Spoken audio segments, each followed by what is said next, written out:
Greetings, everyone. This is Rock and Roll Spot coming at you with the weekly comic book roundup, and we already covered this week's X-Men Avengers books. Now it's on to the rest of this week's Marvel books, starting with The King in Black, #1. Yes, we will.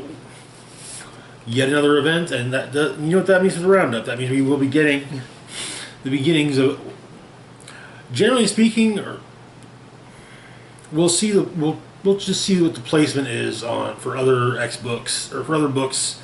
But yeah, King in Black will be a part of the roundup probably every week for the next few months, and we will be doing a catch-up video at the beginning of every month.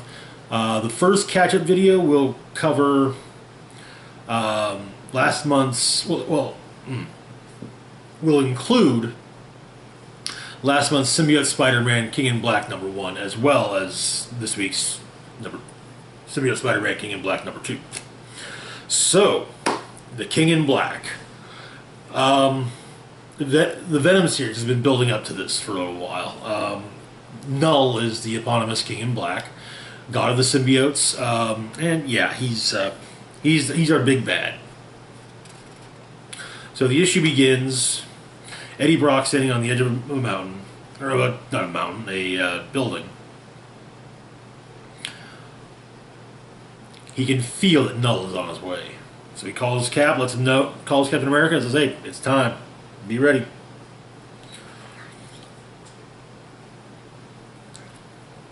And they've got a plan get set in motion. Eddie goes to pick up his son, take him to his safe house at Avengers Mountain. Turns out that the ships left over by the Kree-Skrull Armada ships left over after Empire have been turned into a minefield by Tony Stark, who, well, does really enjoy turning these into bombs. So Null's symbiote dragons launch themselves at the minefield. The minefield goes off, and a bunch of those dragons get destroyed. However, Eddie feels it. Took down at least 100 of the symbiote dragons, but it didn't even slow them down. And so, when the dragons descend upon New York, it turns out that the safe house, their panic room, basically, that Dylan's to be staying in, was given to Eddie by Peter. It was built for Peter by Ezekiel, and Ezekiel claims that it can withstand a nuclear blast. So Eddie's going to open it, it can conceal what's coming, or it can protect against what's coming. So yeah. So now it's on to Cap's Plan B. The first wave is ground. An evacuation team of street-level heroes with a focus on electricity-based powers. Don't have much to go on, but they do know that Null's only weaknesses are lightning, cosmic power, and maybe magic. But they'll see. Cap is still trying to see if there's any word on Thor showing up, because, well, Thor, lightning, yeah, you know, they're kind of entwined. However, the X-Men arrive on the scene. Wolverine, Cyclops, Marvel Girl, Magneto, Nightcrawler, and of course, Storm. And while Xavier's trying to talk up the team to everyone, Storm basically tells him to shut up as she's trying to concentrate. Meanwhile, Eddie has his own portion, is part of the third wave, joining with the Spire that Carnage utilized during Absolute Carnage in an effort to mentally infiltrate the Hive. And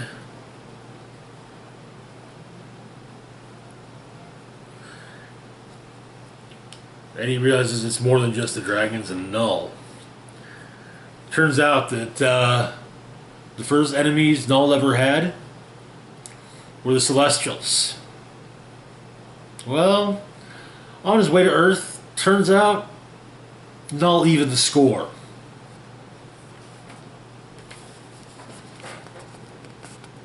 That's right. Symbiote-wrapped Celestials.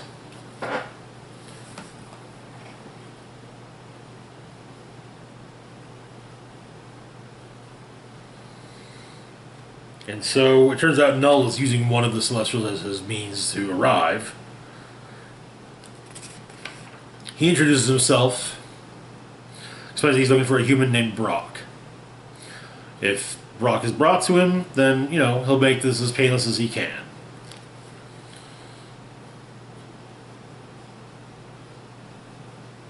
However,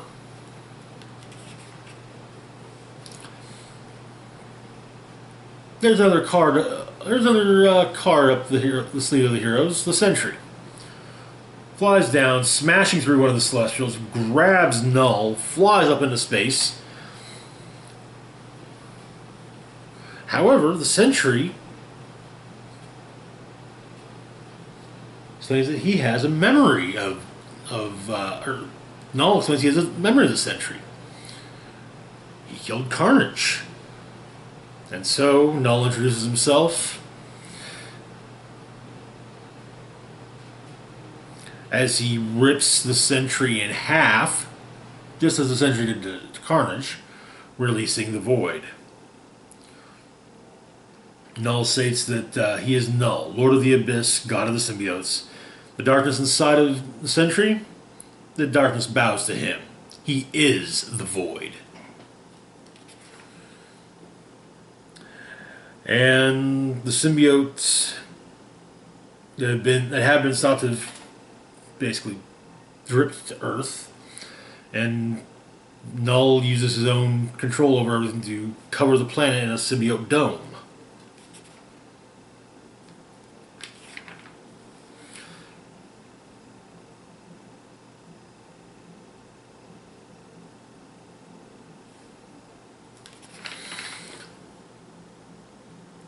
But Venom's got an idea. He gets back into the Spire.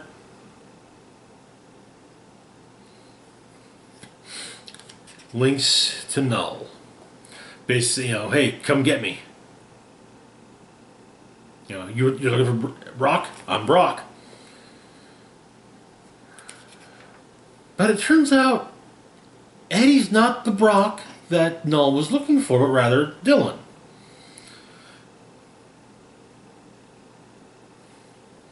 And so,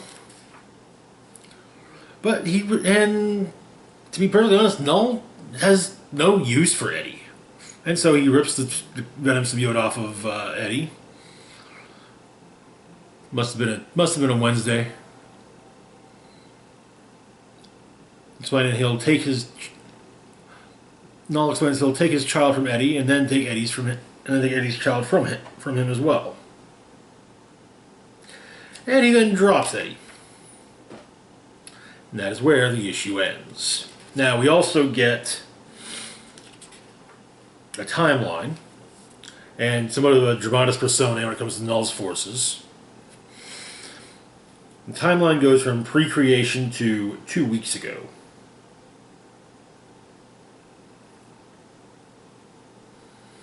The 2 weeks ago entry being the Spider-Man Venom 2023 Comic Book Day comic. Absolute Carnage is stated as having been 3 months ago.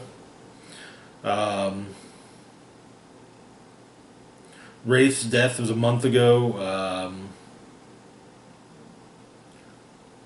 Yeah.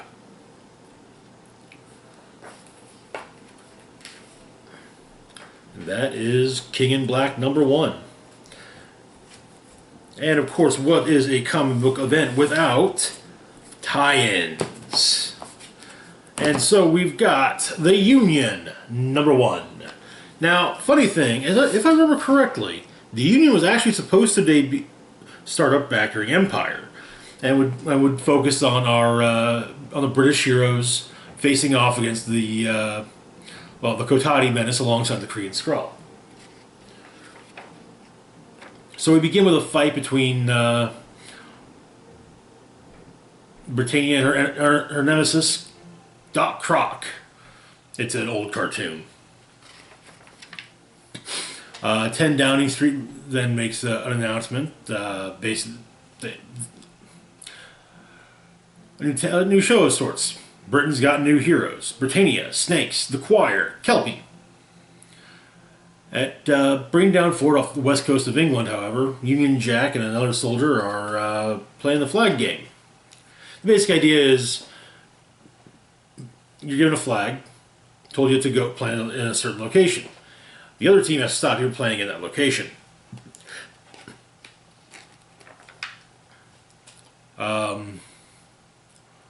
But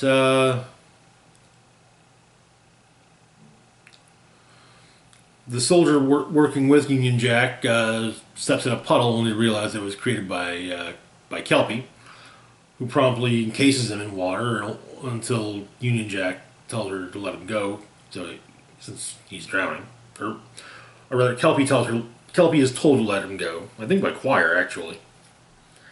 But he makes his way through, almost to the point where he does set the flag when he's tackled by Britannia. However, he plays it dirty, knocks her down, he gets knocked down, and then makes a flying leap to the where he's supposed to plant the flag.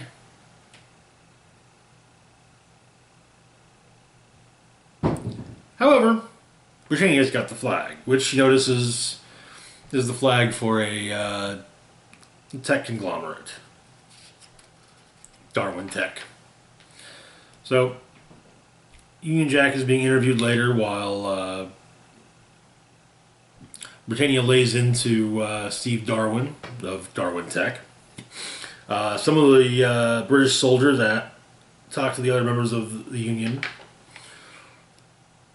The Choir, who uses her powers to bring one of the soldiers to his knees. Kelpie, who then uses her control over water to turn the water from the canteen of another into a weapon. And then there's Snakes, who simply just tells the soldiers approaching him to walk away.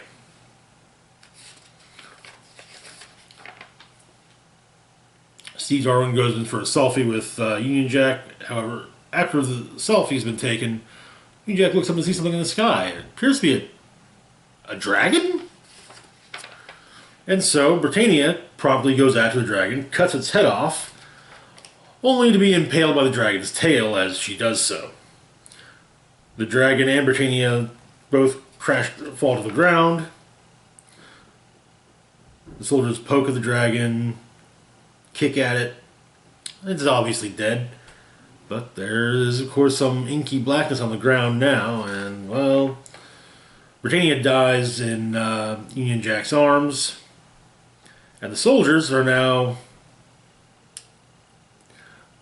soldiers of Null. And Union Jack basically attacks the soldiers with the rest of the Union, and that is where the issue ends.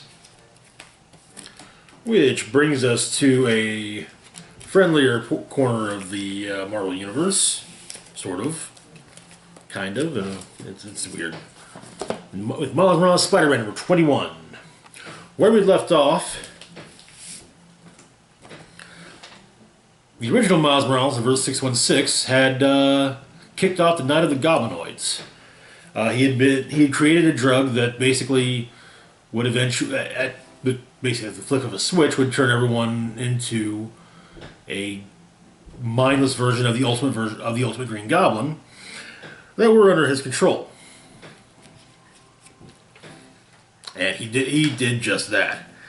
After having kidnapped Prowler and Miles Morales, and making an attempt to kidnap Miles' parents.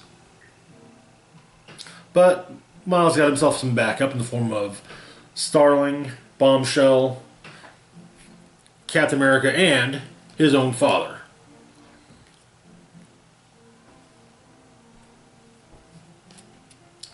And so, Ultimatum and his army of both goblinoids and just, regular, thugs with guns attack the Miles and his allies.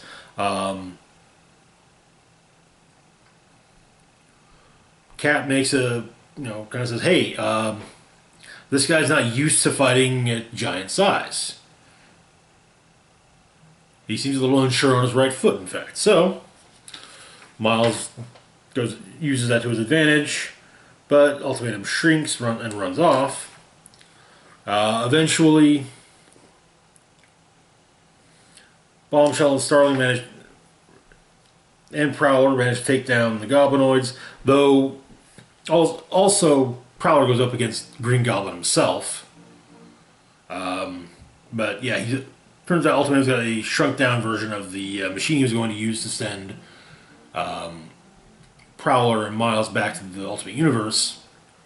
And Prowler eventually makes his way to Miles, explains that he heard him talk about it while they had him held prisoner. So what he's going to do, he's going to charge the machine while they're next to it, and overload the Prowler suit while he's wearing it. Which is exactly what he does, seemingly destroying the device and seemingly sending Ultimatum, the Ultimate Green Goblin, and maybe Prowler back to the Ultimate Universe. Also, the Goblinoid serum wears off, and all the Goblinoids are back to normal.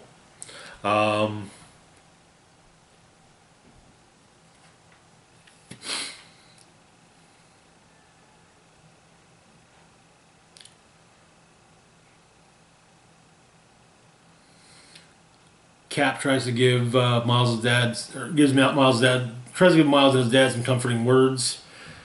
His dad seems to be, willing to take them, but Miles not so much. And then Miles flies off. A week later,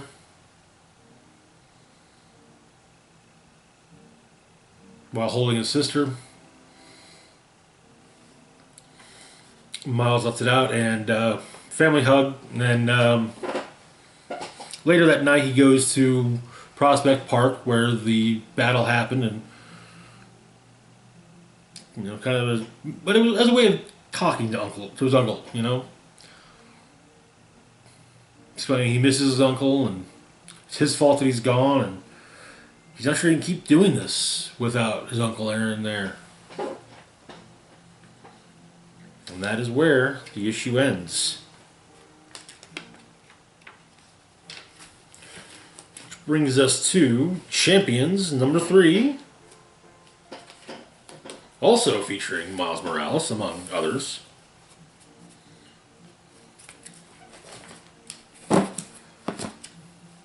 Where we left off in Outlawed,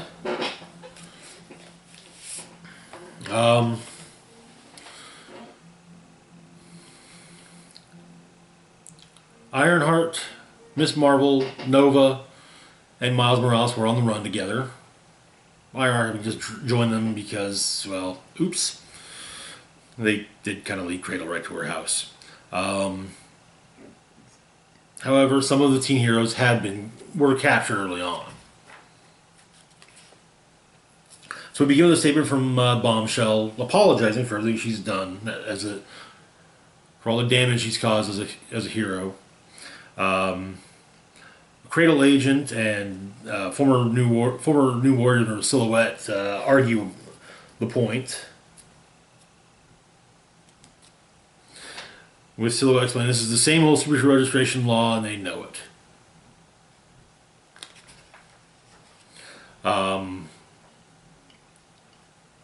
There ends up being an uprising within the Cradle Reform School.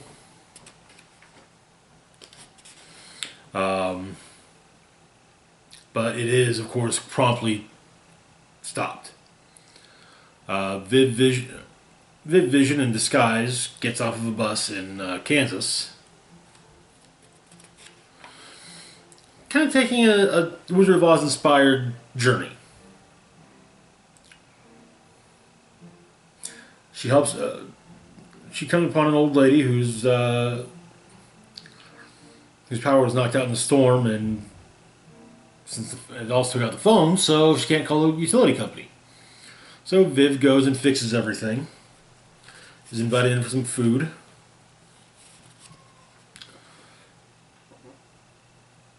And then the woman, does what she can to try to comfort Viv.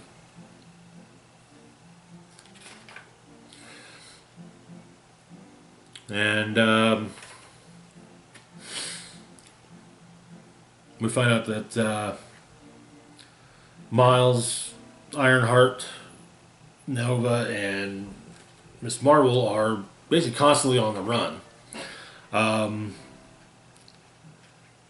They're currently hiding in a treehouse at the behest of a fan of theirs. However, after Nova and Miss Marvel talk about the situation, Cradle does show up, and well, yeah. However, they decide to, they're at least, if anything, they're at least going to go down fighting. However, the fight is stopped by the arrival of former champion Scott Cyclops Summers, as well as current champion Dust, with Cyclops saying that by order of the sovereign nation of Krakoa, asylum is granted to these individuals. They are refugees in their own homeland, fugitives from an unjust law. So, yeah, that's how you flex a diplomatic muscle there. Optic blasts kind of help as well. And that is where the issue ends. Which brings us to our final Marvel book of the week. Yes. MODOK Head Games, #1. So first off, for those unaware, MODOK is a creation of AIM, Advanced Ideas Mechanics. His name itself is an abbreviation, as you may have noticed, for Mental Organism Designed Only for Killing.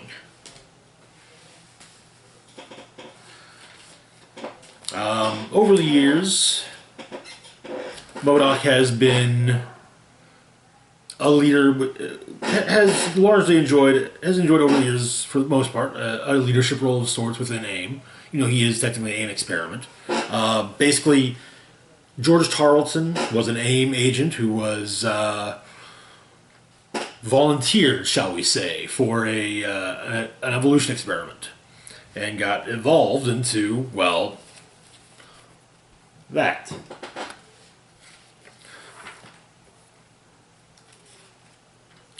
So the issue begins with MODOK dreaming.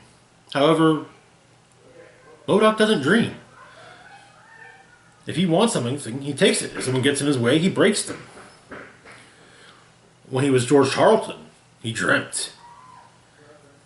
George Tarleton was a fool. MODOK is brilliance, perfection. Though another voice also has a freak. But he says MODOK is the future. And he's then promptly woken up. Monica Rappaccini, a depraved mad scientist, and various other AIM beekeepers are going after a Stark Unlimited hover train.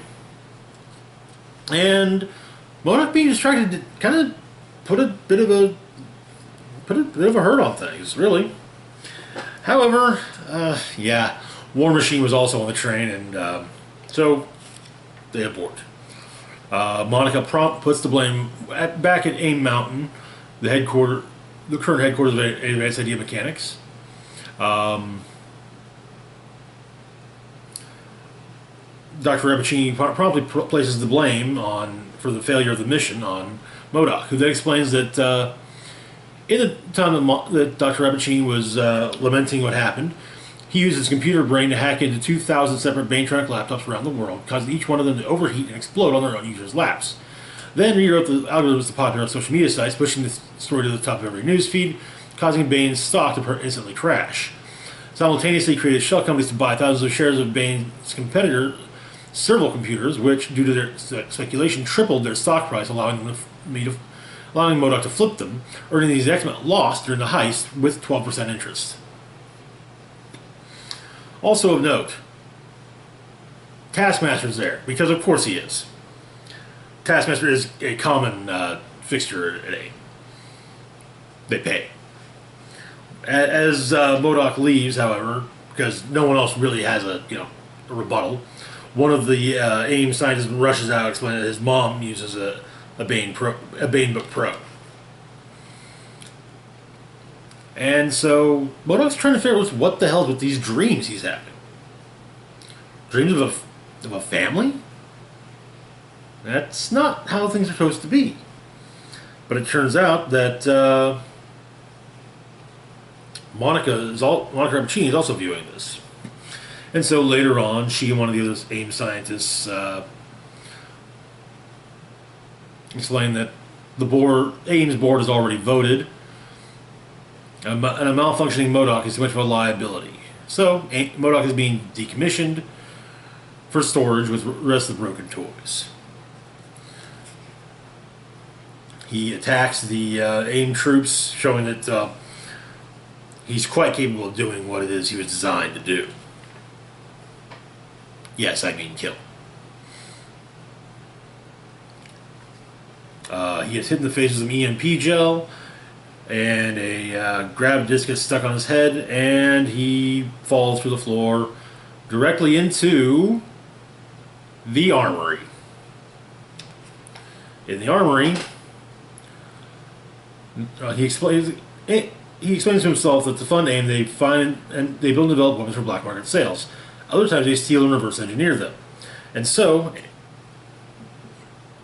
MODOK comes out wearing an Ant-Man helmet, wielding an energy sword, an element gun, apparently Captain America's energy shield, some Deadpool bombs, and with an evil Herbie flanking him.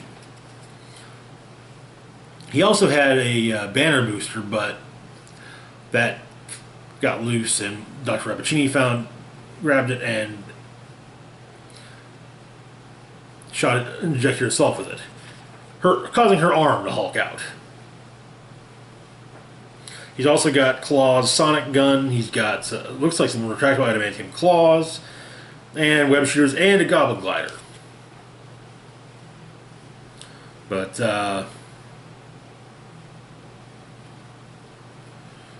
MODOK manages to destroy AIM Mountain, adding 2 items to his to-do list.